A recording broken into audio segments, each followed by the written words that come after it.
গোপাল আর তার স্ত্রীর তারকেশ্বর যাত্রায় ঘটল এক অবিশ্বাস্য ঘটনা। কি সেই অলৌকিক কাণ্ড যা বদলে দিল তাদের জীবন। গোপাল ভাঁড় তার মোটা ভুঁড়ি আর মাথায় টাক নিয়ে বেশ চিন্তিত। এদিকে তার স্ত্রীও পাশে চিন্তামগ্ন। তাদের একমাত্র ইচ্ছে তারকেশ্বর ধামে গিয়ে বাবা ভোলানাথের পুজো দেবেন। কিন্তু দীর্ঘ পথ আর তাদের শরীরটাও তো আর আগের মতো নেই। একদিন রাতে গোপাল ও তার স্ত্রী খেয়ে দিয়ে ঘুমিয়ে পড়ে। এরপর গোপালের স্বপ্নে এলেন স্বয়ং শিব ঠাকুর। মৃদু হেসে বললেন, ভক্তের ডাকে আমি সাড়া না দিয়ে থাকতে পারি গোপাল। তোমরা যাত্রা শুরু করো, পথের চিন্তা করো না, আমি তো আছি। তৎক্ষণাৎ গোপালের ঘুম ভেঙে যায়। গোপাল উঠে বসে। ততক্ষণে ভোর হয়ে এসেছে। কাঁদতে কাঁদতে গোপাল তার স্ত্রীকে সব কথা খুলে বলল। গোপালের স্ত্রী সব কথা শুনে প্রথমে কিছুটা দ্বিধাবোধ করলেও শিবের স্বপ্নাদেশের কথা শুনে গোপালের স্ত্রী রাজি হয়ে গেল। সময়টা ছিল শ্রাবণের সোমবার। দুজনেই বাগ কাঁধে নিয়ে তারকেশ্বরের উদ্দেশ্যে বেরিয়ে পড়ল। গ্রামের পথ ধরে হাঁটতে হাঁটতে গোপাল তার স্ত্রীকে নানা রকমের গল্প শোনাতে থাকে। কখনো শিবের মহিমা, কখনো দেবতাদের লীলা কথা। গোপালের স্ত্রীও মুগ্ধ হয়ে শুনতে থাকে। চলতে চলতে তারা ক্লান্ত হয়ে পড়ল। তারা ঠিক করল সামনে গাছতলায় দুজনে বসে একটু বিশ্রাম নেবে, তারপরে আবার পথ চলতে শুরু করবে। হঠাৎ গোপালের চোখ গেল পথের পাশে একটি ছোট্ট শিবলিঙ্গ পড়ে আছে। গোপালের মনে বড় কষ্ট হলো। তখনই গোপাল তার স্ত্রীকে বলল, ও গিন্নি, শুনছো? আমাদের বাবা ভোলানাথ পথের ধারে একা পড়ে আছেন। আমার মনে হয় একেও আমাদের সাথে তারকেশ্বর নিয়ে যাওয়া উচিত। গোপালের স্ত্রী গোপালের কথা শুনে একটু অবাক হলেও পরে আবার রাজি হয়ে গেল। গোপাল পরম যত্ন সহকারে সেই শিবলিঙ্গটিকে বাঁকের একপাশে রাখল।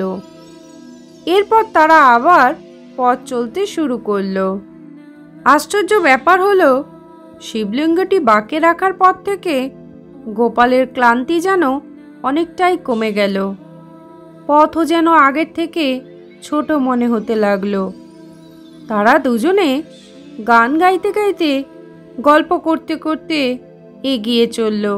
বেশ কিছু দূর যাওয়ার পর মেঘ ঘনিয়ে এলো। শুরু হলো ঝিরিঝিরি বৃষ্টি। বৃষ্টি হওয়াতে মাটির পথ পিচ্ছিল হয়ে গেল।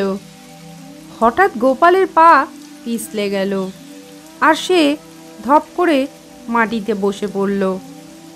বাঁক কাত হয়ে শিবলিঙ্গটি ছিটকে পড়ল পথের ধারে। গোপাল ভয়ে ভয়ে শিবলিঙ্গের দিকে তাকালো, কিন্তু কি আশ্চর্য, শিবলিঙ্গটি অক্ষত, বরং তার চারপাশে এক অপার্থিব আলো ছড়াচ্ছে।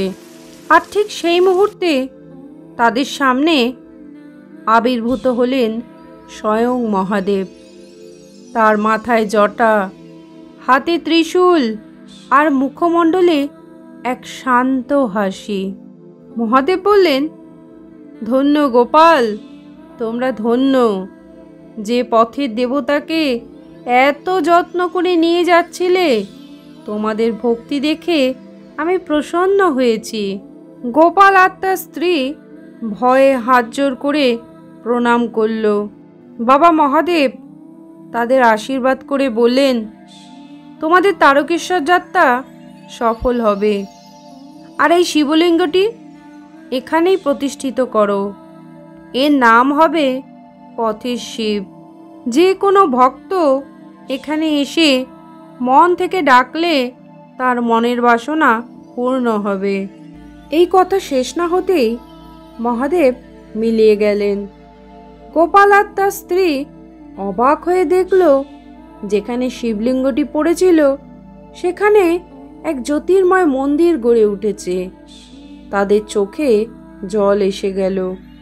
তারা বুঝতে পারল স্বয়ং শিব ঠাকুরই তাদের স্বপ্নে দেখা দিয়েছিলেন এবং পথের ক্লান্তিতে তিনিই তাদের সাহায্য করেছেন। এরপর গোপাল ও তার স্ত্রী আবার যাত্রা শুরু করল। তাদের মনে আর কোনো ক্লান্তি নেই, বরং এক নতুন উদ্দীপনা। অবশেষে তারা তারকেশ্বর ধামে পৌঁছল এবং ভক্তি ভরে বাবা ভোলানাথের মাথায় জল ঢালল। তাদের বিশ্বাস পথে শিবের আশীর্বাদেই তাদের এই যাত্রা সফল হয়েছে। সেই থেকেই তারকেশ্বরের পথে পথের শিবের মন্দির আজও বিরাজমান, আর ভক্তেরা সেখানে প্রণাম জানিয়ে তাদের যাত্রা শুরু করে। আর গোপাল ভাঁড় ও তার স্ত্রীর ভক্তির কথা আজও লোকের মুখে মুখে শোনা যায়। ছোট্ট একটা গল্প এই পর্যন্ত শোনার জন্য আপনাকে জানাই অসংখ্য ধন্যবাদ। গল্পটি ভালো লাগলে লাইক, কমেন্ট, শেয়ার এবং সাবস্ক্রাইব করে আমার পাশে থাকবেন।